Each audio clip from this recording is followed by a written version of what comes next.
My name is Theodora Marsh. I'm 40. 6 weeks ago, a certified letter arrived at my apartment from a bank I had never done business with, addressed to me, containing a demand for $193,000. Attached to the letter was a personal guarantee, a document with my signature on it, dated 4 years earlier, in which I had apparently agreed to personally cover any default on a business loan taken out by my younger brother's company. I had never seen that document. I had never signed it. And I had never, in 4 years, known that his business existed in the specific financial condition that would eventually make that signature the single most important piece of paper in my adult life. Before I tell you what happened when I called the bank, and what a handwriting expert eventually found on page 11 of a 40-page loan file, please take a moment to like and subscribe. Only if this is landing somewhere real. Drop your location and local time in the comments. I read every single one. Now let me take you back to where this started, because you need to understand my brother, and you need to understand the specific kind of trust our family runs on. Before the rest of this will make any sense, have one sibling, my brother Nicholas, 3 years younger than me. We grew up in a household that valued a very particular kind of loyalty, the kind our father modeled for us his entire life, a belief that family members backstop each other financially without asking too many questions, because asking questions implied a doubt that our father considered almost insulting between people who shared blood. My father co-signed a car loan for his own brother in 1991 without reading the terms. He lent my mother's cousin $11,000 in 2003 and never once asked when it would be repaid. This was the water we grew up swimming in. Family helps family, quietly, completely, without an itemized accounting of the risk. Nicholas started a specialty equipment rental business 8 years ago, renting audio and lighting equipment to event planners and small production companies in our city. For the first 4 years, it did reasonably well, not spectacular, but steady, the kind of small business that supports one family comfortably without producing headlines. I was proud of him. I told people about his company at parties. I referred 2 clients to him myself. 4 years ago, he came to me and told me he needed to take out an expansion loan, roughly $200,000, to purchase additional inventory ahead of what he believed was going to be a significant growth period in the local events market. He told me the bank wanted additional security beyond the business's own assets, given that the business was young and its collateral thin, and he told me he had arranged for our uncle, our father's older brother, a man with substantial personal assets, to serve as guarantor on the loan. I want you to sit with that detail, because it is the detail that made everything that followed possible. Nicholas told me, 4 years ago, at my own kitchen table, that our uncle was the guarantor. Not me. Our uncle. I remember the conversation specifically because I remember feeling relieved, in a small, selfish way I was slightly ashamed of at the time, that the request wasn't coming to me, that someone else in the family with deeper resources had already agreed to carry that particular weight. What I now know, and did not know for 4 years, is that our uncle had in fact agreed, verbally, in an early conversation with Nicholas, to consider being a guarantor, and had then, after reviewing the actual loan terms with his own financial advisor, declined. Nicholas never told me that the arrangement had fallen through.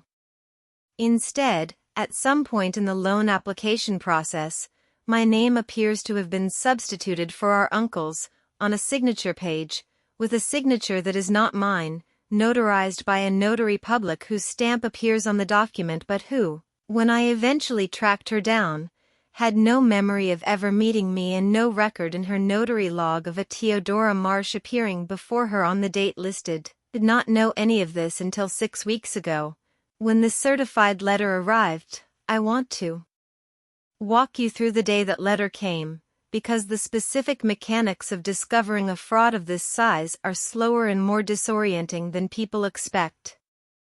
I opened the envelope standing in my own hallway, still in my coat, and I read the word default 3 times before the sentence around it actually resolved into meaning. The letter stated that Nicholas's company had missed 6 consecutive loan payments, that the bank had exercised its rights under the personal guarantee, and that I, as guarantor, was now personally liable for the outstanding balance of $193,000, with a payment plan proposal attached and a deadline, 21 days, to respond before the bank pursued collection through the courts. I called the bank that same afternoon. I spoke with a loan officer named Curtis Yaboa, who pulled up the file while I was on the phone and read me the guarantee document line by line, including my name, my date of birth, which was correct, and my former address from 6 years earlier, which was also correct, which told me immediately that whoever had actually completed this document had access to real, accurate personal information about me, information that was not simply invented but had been pulled from somewhere specific. I said, "I have never signed this document. I have never even seen this document until today." Curtis was careful, in the specific, practiced way of someone trained to handle disputes without either accusing the customer of lying or admitting institutional fault prematurely. He said, "I understand this is distressing, and I want to help you resolve it, but from the bank's standpoint, we have a properly notarized guarantee document with your name and identifying information on it, and until that document is successfully challenged or invalidated, the bank's position is that the guarantee is enforceable." I asked for a copy of the entire loan file. It arrived by email that evening, 41 pages, and I spent that night, and most of the following 2 nights, reading every single page with the specific forensic attention that comes from someone whose entire financial future is sitting inside a document she has never seen. I found the signature page. Page 11. My name, printed and signed, in a hand that was close to mine, close enough that a casual glance might not immediately flag it, but with specific differences that jumped out at me the moment I actually looked carefully, because I have signed my own name tens of thousands of times across 4 decades and I know its shape the way I know my own face. The T in Theodora was formed differently, a small loop at the top that I have never once made in my adult signature. The final flourish under the M in Marsh, which I do consistently every single time, was absent. I called Nicholas that night. I did not lead gently. I want to be honest about that, because I think the specific bluntness of that first call matters to understanding how quickly the truth actually came out. I said, "Nicholas, there is a guarantee document with my forged signature on your business loan, and the bank is coming after me for $193,000, and I need you to tell me right now what happened." The silence on his end lasted long enough that I said his name a second time before he answered. Then he said, in a voice that had gone very quiet, "Teo, I need you to let me explain the whole thing before you say anything else, because if I stop partway through, I don't think I'll be able to finish it." I let him talk. He told me that 4 years ago, when our uncle's financial advisor flagged concerns about the loan terms and our uncle backed out, Nicholas had been 3 days from a closing deadline the bank had set for finalizing the loan, with a substantial deposit already paid to a supplier for the inventory he was planning to purchase, a deposit that was non-refundable if the loan fell through. He said he panicked, in the specific way people panic when a deadline and a financial cliff arrive at the same moment, and he said the loan broker he was working with, a man named the loan file identified only by a company name that had since dissolved, told him there was a way to keep the deal moving, using a family member's information for the guarantee with the stated plan of formalizing it properly with that family member's actual knowledge and signature within a matter of weeks, once the immediate deadline pressure had passed. He said he used my information because it was the information he had most readily available: my old address from when we'd briefly lived together after college, my date of birth, which he knew without having to look it up. He said the broker handled the actual document, including whatever arrangement was made with the notary, and Nicholas told me, and I want to be careful here because I do not have independent confirmation of this specific claim, that he believed at the time the broker was going to reach out to me directly to complete a proper, honest version of the guarantee, and that when that follow-up never happened, Nicholas told himself the business was performing well enough that the guarantee would never actually be triggered, and so the forged document would simply sit unused in a file somewhere, never mattering to anyone. I said, Nicholas, that is not a plan. That is a hope with better lighting on it. He said, I know that now. I said, did you know it then? He was quiet. Then he said, some part of me knew it then too. I just didn't let myself sit with what that part knew. He told me the business had begun struggling roughly a year ago, a combination of a major client relationship ending and a broader slowdown in the local events industry following some economic contraction in our region that had reduced corporate event budgets across the board. He said he had been managing the decline privately, drawing down his own savings, taking a second loan against his house, doing everything he could think of to avoid missing a payment on the original loan, because missing a payment, he understood clearly, was the one thing that would actually activate the guarantee and bring the whole 4-year-old arrangement into the light. He missed his first payment 5 months ago. He missed 5 more after that, over the following months, while apparently still believing, in the way people believe things they desperately need to be true, that he could find a way to catch up before the bank formally moved to collect against the guarantee. I said, Nicholas, why didn't you tell me any of this a year ago, when the business first started struggling? He said, because telling you the business was struggling meant eventually telling you why that mattered so much more than it should have, and I didn't know how to have that conversation without confessing to the thing underneath it. I said, so instead you let me find out from a certified letter, informing me I owe almost $200,000. He said, I know. I know how that sounds. I said, it doesn't just sound a certain way, Nicholas. It is a certain way. You forged my signature and put my entire financial life at risk to protect a business decision I was never given the chance to consent to. Want to tell you about the 5 weeks that followed, because untangling a forged guarantee from an active bank collection process turned out to be a slower, more procedurally exhausting process than I expected, even with Nicholas fully cooperating from the moment that first phone call ended, retained an attorney who specializes in commercial lending disputes, a careful, direct woman named Rosalind Kim, who explained to me immediately that my strongest path was not simply asserting that I hadn't signed the document, which banks here constantly entreat with appropriate skepticism, but proving it, through a forensic document examiner who could analyze the signature itself, and through an investigation into the notary whose stamp appeared on the guarantee, hired a forensic document examiner, a meticulous man named Arthur Delgado, who compared the signature on the guarantee against 11 verified samples of my actual signature, spanning documents from my mortgage, my passport renewal, and several notarized documents from earlier years, and who produced a report, within 12 days, concluding with what he described as a high degree of confidence that the signature on the guarantee was not produced by the same hand as the verified samples, citing specific formation differences in the T and the absent flourish I had noticed.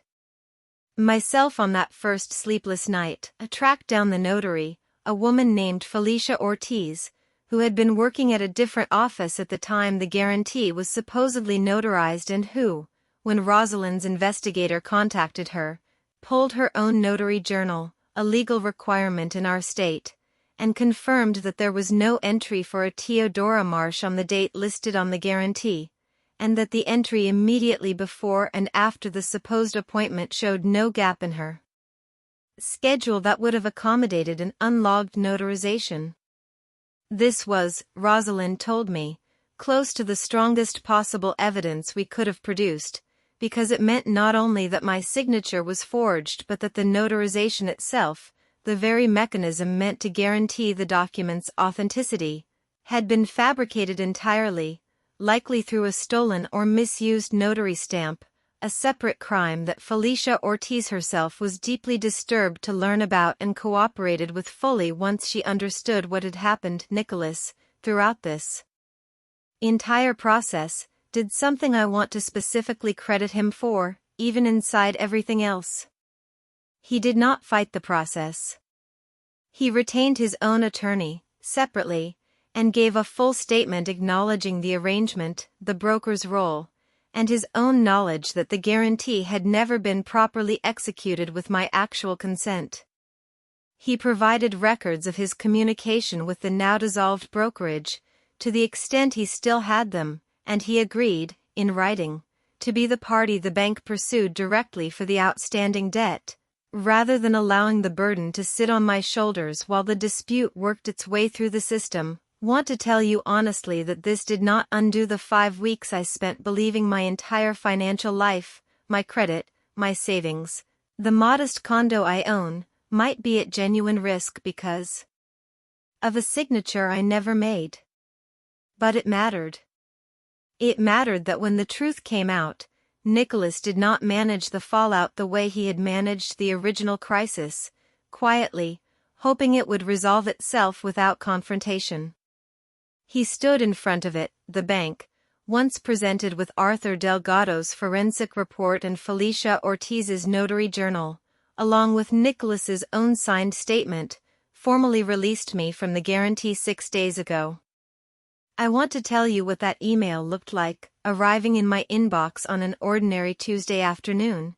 A single paragraph from Curtis Yaboa stating that the bank had reviewed the submitted evidence and was releasing me from any obligation under the guarantee, with the full outstanding balance to be pursued against Nicholas directly and against whatever remains of the original brokerage relationship that Rosalind is still investigating separately, because a forged notarization is not simply Nicholas's problem to resolve privately.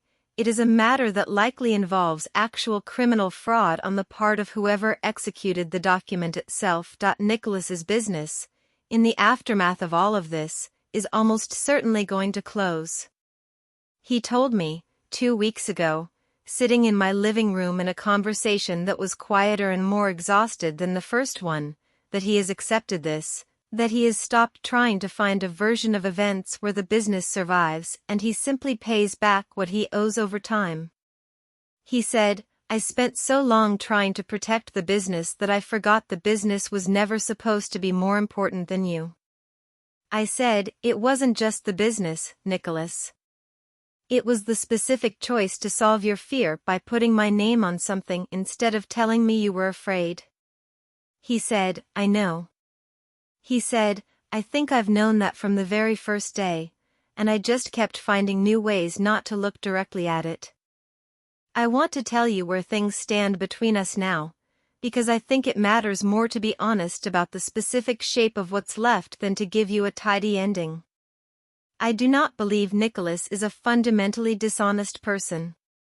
I believe he is a person who, faced with a specific kind of fear, 4 years ago, made a choice that he told himself was temporary and recoverable, and then spent 4 years managing the consequences of that choice privately rather than correcting it, because correcting it would have required a confession he did not know how to make until a certified letter forced the confession out of both of us at once. I have told him, plainly, that I love him, and that I am not going to pretend the last 6 weeks did not happen, and that rebuilding whatever trust exists between us is going to require years of him choosing honesty in small, unglamorous moments, long before those moments ever threaten to become certified letters. He has said he understands that. I believe he means it. I am watching the way you watch something you want very badly to still believe in, while also protecting yourself in case the belief turns out to be premature. I want to talk to you directly now, wherever you are, whatever time it is. A signed guarantee is not a small thing. It is not a formality tucked into page 11 of a loan file that no one expects to matter. It is a document that says, in the most legally binding language available, I will personally absorb the consequences if this fails, and the entire, specific violation of discovering that document with your own forged name on it is the discovery that someone decided, on your behalf, without asking you, that you would be the one absorbing a risk you never agreed to carry. If you have ever co-signed something, or guaranteed something, or lent your name to a family member's ambition, I am not telling you that family shouldn't help family. I am telling you that help requires consent, real, specific, informed consent, given by the actual person whose name is being used, and that the specific kind of love our family modeled for 2 generations, the love that assumes yes without ever asking the question, is not actually love. It is a shortcut that works right up until the moment it doesn't, and when it fails, it does not fail quietly. It fails with a certified letter, and a number with 6 figures in it, and a signature that is almost, but not quite, your own. I check my own credit report every month now. I have copies of my verified signature saved in 3 separate places. I have had a conversation with my attorney about what a limited, carefully worded family loan agreement should actually look like, going forward, if anyone in my family ever asks me for financial help again, because I have learned, at 40 years old, in the space of 6 weeks, that the paper is the only thing that actually protects the people who love each other enough to want to help. That is today's story on the Family Ledger. Leave a comment wherever you are watching from. Tell me what time it is, and tell me if you have ever discovered your name attached to a debt, a document, or a decision you never actually agreed to. I read every single one. Subscribe for the next story every week. Check the description for another one I think you will connect with. Thank you for being here.